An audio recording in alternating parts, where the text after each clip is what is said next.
সোনারগাঁও থেকে প্রতিনিধি রেজাউল ইসলামের তথ্য অনুসন্ধানে আপনারা দেখছেন রয়্যাল বাংলা টিভির প্রতিবেদন। নারায়ণগঞ্জের আড়াইহাজার উপজেলার ফাইজাবাদ ইউনিয়নের কলাগাছিয়া গ্রামের মৃত রুস্তম আলীর মেয়ে ডলি আক্তার, মাতা গোলে নূর বেগম। ডলি আক্তারের পিতা রুস্তম আলী অল্প বয়সকালেই মৃত্যুবরণ করেন।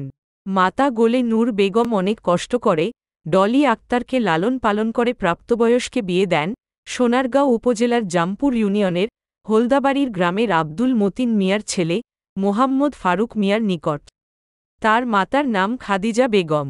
বিবাহটি সম্পন্ন হয় পারিবারিকভাবে। বিবাহের কিছুদিন পরেই ডলি আক্তারের লোভী শ্বশুর ও তার স্বামী ফারুক মিয়া ডলি আক্তারের নিকট ব্যবসার কথা বলে টাকা দাবি করেন। ডলি আক্তার সংসারের কথা চিন্তা করে তার মা ও মামাদের কাছ থেকে ৮ লাখ টাকা এনে দেন। টাকা পেয়ে কিছুদিন চুপ করে থাকলেও তার স্বামী ফারুক মিয়া ও লোভী শ্বশুর আব্দুল মতিন মিয়া আবারও টাকা দাবি করেন। এতে করে ডলি আক্তার টাকা দিতে অস্বীকার করলে শুরু হয় নির্মম অত্যাচার ও শারীরিক নির্যাতন। এক পর্যায়ে শ্বশুর আব্দুল মতিন মিয়া ডলি আক্তারের মাকে কুপ্রস্তাব দেয়। প্রস্তাবে রাজি না হলে পরবর্তীতে পুত্রবধূ ডলি আক্তারকেও কুপ্রস্তাব দেয়। তাতেও রাজি না হলে নারী লোভী আব্দুল মতিন মিয়া ও তার ছেলে ফারুক মিয়াকে দিয়ে ডলি আক্তারকে তালাক দেয়। পরবর্তীতে ডলি আক্তার তার মামার বাড়ি আশ্রয় নিয়ে কিছুদিন বসবাস করেন। ডলি আক্তার চিন্তা ভাবনা করে একটি কসমেটিকের দোকানে চাকুরি নেন। পরবর্তী ফারুক মিয়া ১.৫ বছর পর ডলি আক্তারের দোকানে গিয়ে ডলি আক্তারকে বিভিন্ন কৌশল করে বিবাহের প্রস্তাব দেন। ডলি আক্তার বলেন ফারুক মিয়া আমাকে সুখ শান্তিতে রাখবে বলে বিবাহের প্রস্তাব দেন। আমি রাজি হলে ১৫ লাখ টাকা কাবিন ধার্য করে বিবাহ করেন ২০২৪ সালের ৩১শে মার্চ। এরপর তার অসৎ উদ্দেশ্য হাসিল করে আমার অনুমতি ছাড়া আরও একটি বিয়ে করেন। এখন আমি অসহায়। ডলি আক্তার বলেন, ২টি সন্তান নিয়ে আমি এখন আমার মামার বাড়িতে আছি। আমার ভবিষ্যৎ কি হবে? আমি সংশ্লিষ্ট কর্তৃপক্ষের নিকট এর সুবিচার চাই। সুপ্রিয় দর্শক, আসসালামু আলাইকুম। সবাইকে স্বাগতম, ঈদের শুভেচ্ছা। আপনারা দেখতেছেন যে ক্যামেরার সামনে একটি অসহায় মেয়ে, তার পিতা নেই, মায়ের সংসার এক মা আছে এবং মামার আশ্রিত। এই মা এবং মামাদের লালিত পালিত করি। তার নাম হলো রাবে আক্তার ডলি। সে বড় হয়েছে। আজকে সে অসহায়ত্ব এবং নির্যাতিত, অধিকার বঞ্চিত সেই রাবে আক্তার ডলি। আমরা শুনবো তার স্বামী এবং শ্বশুর কর্তৃক যে নির্যাতন হয়েছেন সেই নির্যাতনের কথা। আমার 2015 সালে বিয়ে হয়েছিল। আমার মামারা, আমার গার্জিয়ান সবাই আমার বিয়ে শাদী দিছে, অনেক ফার্নিচার দিয়ে দিছিল, তারপরে স্বর্ণগয়না দিয়ে দিছে। সামাজিকভাবে বিয়ে হয়েছে, অ্যারেঞ্জ ম্যারেজ করে।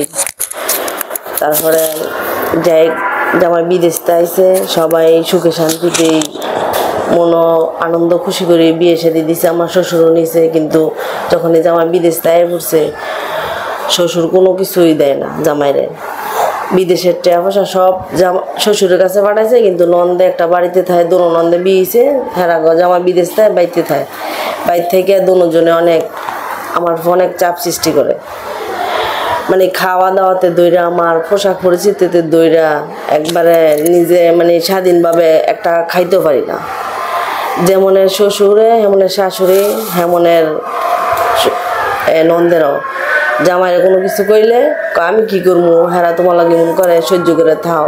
তো সহ্য করে থাকতে থাকতে এক পর্যায়ে এমন পরিস্থিতি হয়েছে, আমার টাকা পয়সা না দিলে আমার অনেক নির্যাতন, মানসিকভাবে নির্যাতন করতো। খালি কইতো তুমি জায়গা বেছাই না, টাকা দাও, তোমার বাপের বাড়ির জায়গা আছে, তাহলে তুমি জায়গা বেছাই না, টাকা পয়সা দাও, আমি ব্যবসা বাণিজ্য করি। আমি বলছি তাহলে আমার বাপ নাই কা, আমি জায়গা বেছাই না, টাকা দিলে তুমি করতে পারবা। দিছি, ফেললা দিছি। পরে ব্যবসা বাণিজ্য লইছে, প্রায় ৪-৫ লাখ টাকার মতন দিছি। তারপরে হ্যাঁ ব্যবসা বাণিজ্য ঠিক মতন করতে পারে না। হ্যাঁ বুঝে না, হ্যাঁ বিদেশ চাইছে, হ্যাঁ তো কিছু বুঝে না। হ্যাঁ ব্যবসা বাণিজ্যের মধ্যে লস খাইছে। পরে আবার টাকা পয়সা নিয়ে দিতে। পরে আমার শ্বশুরে আমার মায়ের বা আম করে বেশি একটা দেখতে পারে না। জামাইরে টিয়া দিতাম, না দিলে এটা করে সেটা করে। আমার মার লগে অনেক কুপ্রস্তাব দেয় আমার মায়ের যে আপনি যদি আমার কথায় যদি রাজি না হন তাহলে আপনার মায়ের এনে ভাত খাইতে পারতো না, আপনি আমার কথা রাজি হইতে হইব। বিভিন্ন ধরনের কুপ্রস্তাব দিত আমার মায়ের। আমার মা দেখতে অনেক সুন্দর, তার চোখে লোভ লাগে এটি দেখলে। আমার কয় তোমার মায়ের দিকে তো তোমার বিয়ে করাইছি, তোমার কি বিয়ে করাইছি নাকি, এই সমস্ত কথাবার্তাও কইছে। ফরালা আমি এটির মেয়েদের রাজি হই নাই। ফরালা কয়া করছে তাহলে টিয়া কিনে দিতে না, আমি কই না, আমি টিয়া পয়সা দিতাম না।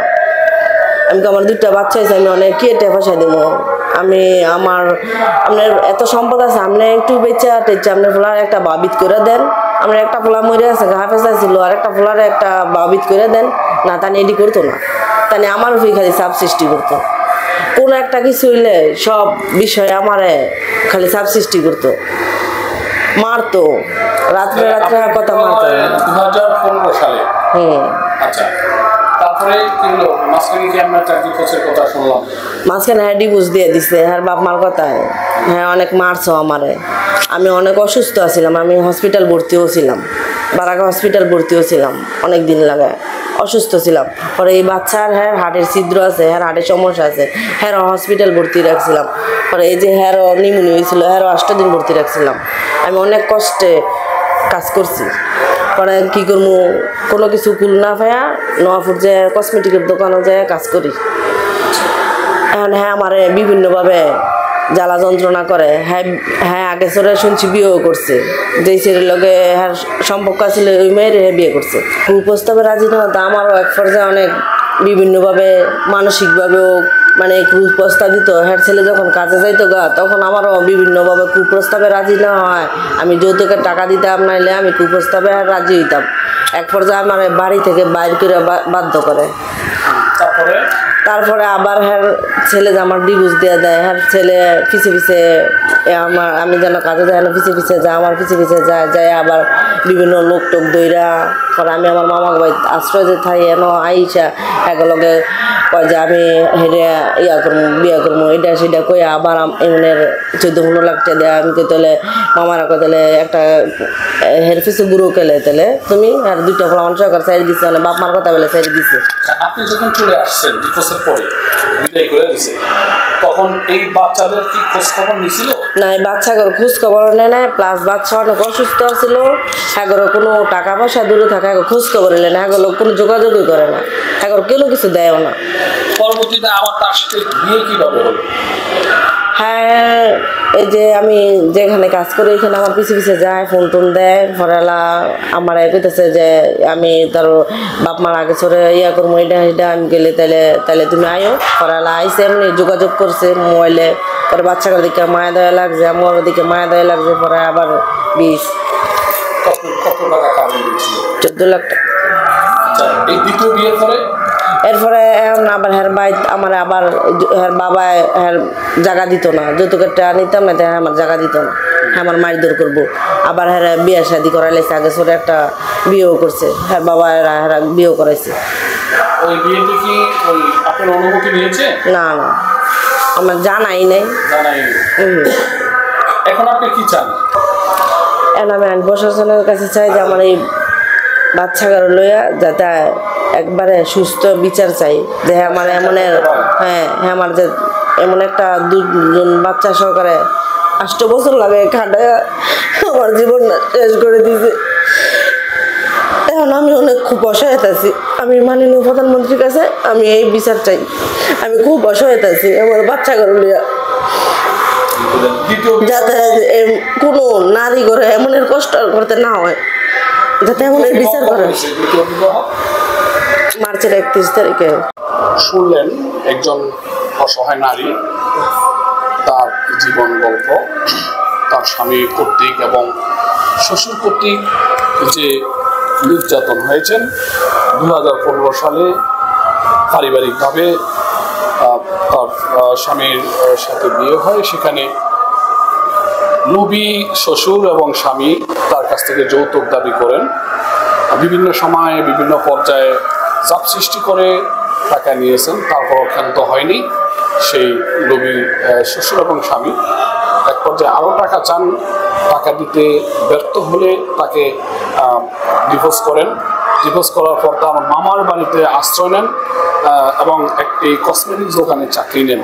সেখানে সুন্দর চলছিল, তার জীবন ভালোই চলছিল, কিন্তু সেই ঘাতক স্বামী, যৌতুক লোভী স্বামী আবারও তাকে পুনরায় বিবাহ করার জন্য পায়তারা করেছেন এবং এক পর্যায়ে লোকদের দরকে তার গার্ডিয়ান এনে এবং তার এই রাবেয়ার মামাদেরকে ধরে সে এই রাবেয়াকে তার সংসারে সুখ দিবেন বলেই আবার পুনরায় বিবাহ করেন 2024-এর এই মার্চের 31 তারিখে। কিন্তু সেখানেও তার অসৎ উদ্দেশ্য বিয়ে করায় আবারও এই রাবেয়ার কাছ থেকে যৌতুক দাবি করেন। যৌতুক দিতে অস্বীকার করলে আবার এই রাবেয়ার অজান্তে অনুমতি ছাড়াই তার স্বামী আরেকটি বিয়ে করেন। তার বর্তমান 2টি সন্তান রয়েছে। সেই সন্তান নিয়ে সে মাননীয় প্রধানমন্ত্রী জননেত্রী শেখ হাসিনা মমতাময়ী মার কাছে বিচার চেয়েছেন এবং আইন প্রশাসনের নিকট বিচার চেয়েছেন। এর সুরাহ কি হবে? দর্শক, আল্লাহ হাফেজ। রেজাউল ইসলাম, রয়েল বাংলা টিভি, সোনারগাঁও।